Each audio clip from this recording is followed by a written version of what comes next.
Itti dhuu dandeesse meewaa si gaafa hidha kanarratti sillolu akkamitti dhuu dandeesse fakkeenyaaf odeeffannoo akkan qabutti barbareedhaan salaamata jettee jedhan wanti sun akkami barbaree kana yoon qopheessitti ashaboo naamni barbareen salaamataa jettee ashaboodhaan dhungattee jedhani odeeffannoo akkan dhageettan sitti maa inni wanti kun akkamitti ta'uu danda'e yeroo kan qopheessite barbareedhaanis salaamata hin jenneen qarqaba isaatiitti wantan barbareedhaanis salaamata jedheen hin qabu.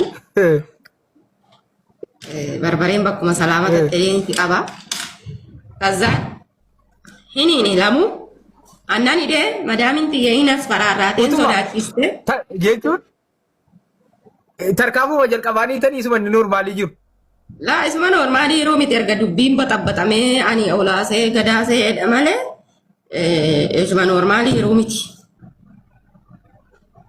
Jechuun barbaree midhaan hin jiru gaama wal loltanii hidhuutti deebitan. Nani de madami tiyan hidhaadhumaan bulchan jedheen.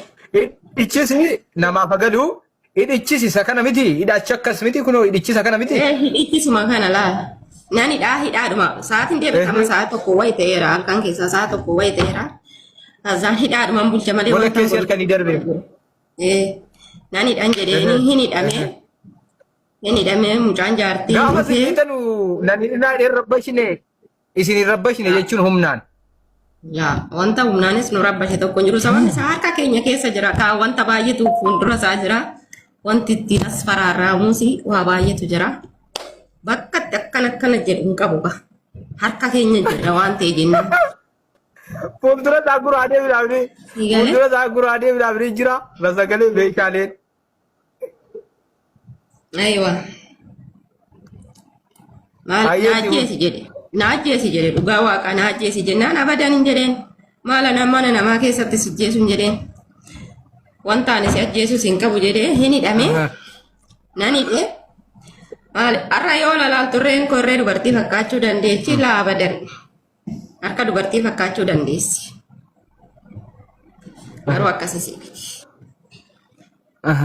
azaan hin hidhamee silkiin irraa fuudhamee silkii kunan fudhee baatarnii nan bansiisee baatarnii irraa nan dallachiisee ilma jaartii waati gaafataa deemaa paatarnii rukuttee bansiifte moo biruma dhaabattee hiiteeruma qofa banjette. Hidheerumaan silkii kiisii keessaa fuudhee baatarnii natti min jedheeni hin himee gaafa himu nan banee irraa hin dallate irraa dallateen silkii kiyya fudhadhee lafumaan godhadhe silkii kuu lafa nan godhadhe kiyyadheen akkasumaadha. Lamuu barbareetu qophaa'ee jira barbaree fashafoo bishaan ho'atu jira. Haabo. Maali kaanyu kana caala na gubee salleeni ijattiin ishii cangalaase qaaqabe. Adhee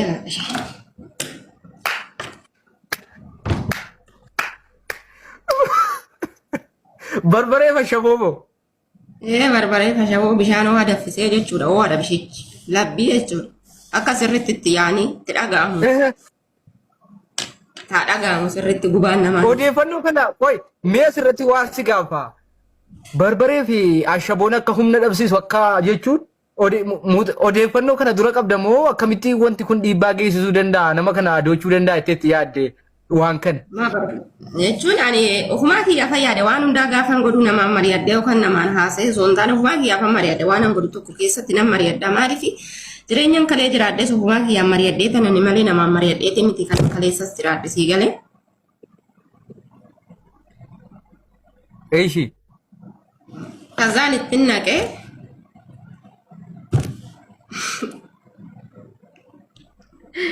Amma iju matti deebitee barbaree fashaboo baxabbaxee iju matti deebifte. Maaliif silaa bariin dhufu silaa yaada kana lusamuu kiyya keessaa nan jirudha dhugaadha. Kirirooksii dhugii jedhe hin beeka kaawwatu mana madaamii keessa waan adda addaa waan jiru of ajjeesi jedhe. Of ajjeesi reeffi kee fe'amee biyyaa galu haatiif abbaan keetu si awwaallachuu danda'a waan ta'e jennaan jedhee wanta adda addaa san kamisa galgala naan jedhe akkama gubaa kanaan bachuun qaba jedhe malee. Gubaa kana baachuun qaban jedhee dhugaa waaqayyooti. Itti naqee abidda nan qabsiisadhe yaade kasii kana maqaa dhiiraa nyaattu. Ibidda Galee miidiyaa uummataati. Gurra sii tokko afattee tokko uffattee na jala ceebti namni. Dhugaa rabbi isiin kaan qodaa madaamii walitti dhaana dhaggeeffatti foonii gurra keessa kaatte. Isiin kaan biyya keessaa sagantaa taatee gala jennaan namni caatii fudhatee walitti yaabala. Dhugaa rabbi sagantaa tokkummaan seeneera jennaan inni yeroo hattuu isin namni caatii fudhatee wal bira raqa na laaluu jedhe inni bilbila hin qabne isa tokko bira raqa. Bakkas jedhetti televiziyoonatti rakkabanii na laalan hin argee bara sagantaa kiyya. Wallaahi billaahi bilbila asii laayivii asii silkii beektu miti silkii walitti hidhamu kan wanta wal keessa galtu kana silkii akkanaatiin bilbila irraa achi dabarfamu jira isaa beektu donkoochi haaroochi jira jechuudha. Akka sanatti walitti hidhamee nu hordofa namni wallaahi billaahi namni nu hordofa jechuudha. Wanna sin ajaa'ibu aangawoota gurguddaa warra biyyaa abbaa qabeenyaa gurguddaa na jala taa'ee na hordofu yaada nuu kennu qabna nuti as kurii achi gurra. Dhugaa rabbi miseensota paarlaamaa biyyaa amma kana quban qabdanu jechuudha. Wallaahi wabillahi kun obdaaduu miti dhugaa isinitti mate obja jettu miti miseensota paarlaamaa na jala taa'anii hordofan tokko tokko hin beeka. Maaliif hin boksiinaa kaa'u icciitii baasuu ta'an malee yaadota namaa kennaa icciitii namaa kaa'u jechuudha. Wanta karaa garaa jechuudha. Innaa kan hartuu bishaan amma kana biraa qabaattee akkana gootee keddoo irraa buqqibtee haa gootee liqimsita jechuudha salaphee irratti taa'e. Sii galee akkanatti liqimsita laa bishaan akka nama sitti metti innaan laphee irratti si taa'ee bishaan keddoo irraa buqqiftee gixximetti goote achumaan laayikiin sii dhufe. Hani nama na arrabsuun takka mana saaraqee maa hin arrabsitan jedhu namni suuraa ganna deebise. Isa komentii miti mana namni suuraa koo gad deebisee na arrabsee faashee irratti godhasa maal godhaa jirta jedhee ilaalu. Isa viidiyoo ganna deebisee natti hojjetu maal godhaa jirta jedhee ilaalu. Hin biloo kullee komentii isin maaluma godhaa jirtan jedhu yeroo namni na arrabsu kolfanna qaba. Ittan bu'aara ka Jawaar Mohaammed jedhee yeroo dabbarame warra na arrabsu ilaalinni dibbirtii baay'ee Jawaar. Innaa dhageessetta miti barbare. Video kana dhume yoo hojii fixee waa sitti himnaa nuti goota jaarraa kana.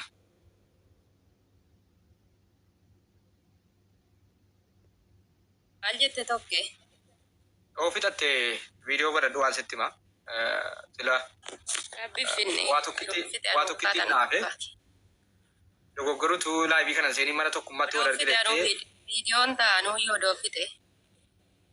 Rakkoon qaba hojii irra taa'u Okay, amma maal godhasi gaafa baate saatitti eenyu viidiyoo hojjette yaadota mana tokkummaatti tarkaanfii fudhadhee fi waan jenne irratti warri dogoggora jettanis warri sirriidha jettanis yaadota moo isinitti toles komentii jala kaa'aa jettee push sasacha'uu qabda sii galee miidiyaa keetti fayyadame garbi itti fayyadame ani itti fayyadamuu keenawwa ijoollee isi sappoorti si godhu isin immoo komentii laayikii follow jabeessaa.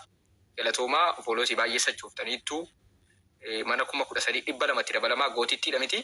Namni fooloon goone barbaree gootitti jaarraa kana 200 qata 13,000 seenuudha. Fooloo godhame 200 qata. Fooloo arguuf garbi wallahi billahi fooloo godha. Fooloo godha 5,000 wayin dhufte gaafa dhuftu 13,000 seenaa jirti jechuudha. Eenoo bakka taarik no. Mujaa'u yeroo hedduu mana kanatti deddeebitee turte quba qabaadha nama himattee jechuudha. Kana dur rabbi gaafa sana dhiisee karaa biraatii isiinis illee akka Oromoo wal geessu sii godheera jechuudha. Taarik sii galee fuudhuudhaa namni lama barbaree. Kuma Rasulgachaa nan deemaanis sagantaa kana dokkatti xumuree natti tola. Ragaa biraa baasessinee akka seeran gaafachiisu akka goone ofaa eegduu nama mana biraa osoo dhaqu baatteetti tola. Beellamame. Nan kaafir nan bilbila waan asirratti dubbachuun barbaannetu jira. Adara bakka keessan ergaa kaa'ee fi nagaa naaturaa galatoomaa tokko. Mucichaas immoo yoo argita ta'e akka carraa qunnamta ta'e dhaamsa kana dhaamtaaf. Miidiyaan kun miidiyaa bilisaati. Yaada kee maaliif ibsatta jedhu hin jiru. Dhufee ana kanarratti raawwatame anadha jedhee sa'aatii fedhetti nu dubbisee nu waliin gaaffiif deebii taasisa yoo ta'e karaa keenya banaadha. Dirqama hin qabu. Jalqaba nama fedhe waliin dubbatee boodas dhufuu danda'a. Galee lammaffata tiiktookii mataasaa banatee itti fayyadamuu qaba. Waaqayyotu kana fidee waaqayyo na oolcheera jedhee waaqayyo oolchaadha jedhee banachuu qaba tiiktookii amma fakkeenyaaf dhugaa rabbi. Tiiktookii isaa musliima miti mitinni waaqayyo oolchaadha jedhee banachuu qaba. Dhuguma rabbiin isinitti hima. Isinii galee waaqayyo oolchaadha jedhee banachuu qaba. Maaliif waaqayyo tolchi nama miti waan ta'eef. Akkasiifuu dhaamsa kanatti hin gahe miidiyaan kun miidiyaa ifa bilisaati. Tiiktookii maqaa isaa banachuu qaba gaafa dhufu itti fayyadamuu qaba waan ta'eef tiiktookii namaatiin dhufuun hin danda'amu. Miidiyichi miidiyaa guddaadha. Miidiyaa namoonni 10,000 wayin ta'anii hordofan waan ta'eef akkasitti quba qabaadhu itti deemuu dandeessa isiifaan dubbadhaa. Ayyee galatooma ulfaadhaas. Ayyee. ውድ የተከበራችሁና የተወደዳችሁ የዛሬ ፕሮግራም እንዴት አያችሁ? ጥሩ ነው ወይ ሐሰት? እንዴት አያችሁ እናንተ ፋሚሊዎች?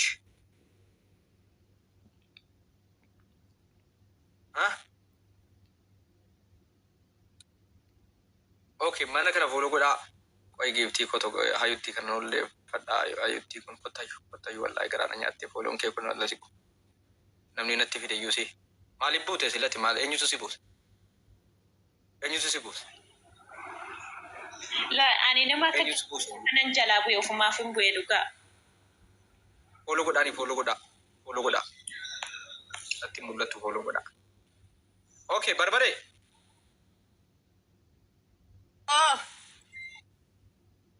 Gatii kee beeki tole guddinash aanchi.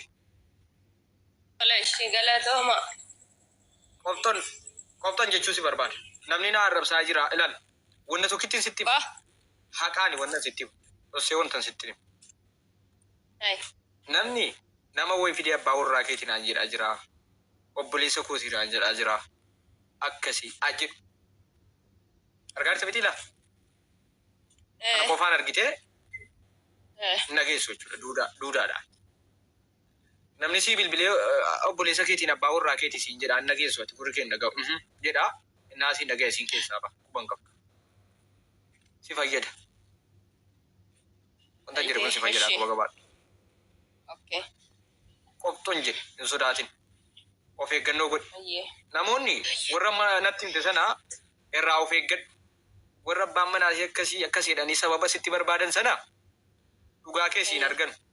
Si dogoggorsiisus si barbaadu irraa of eegginna gimbira. Abbaa fedhe fidan.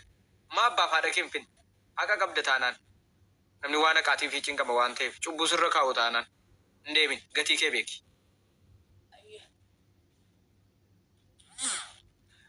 Maatiin kee yoo rakeessi dhaggeeffadhu. Na dhaggeeffadhu. Maatii koo tachi jira maal tachi jira. Maatii kee dawwalee akeekkachiisa obboloota kee. Abadda.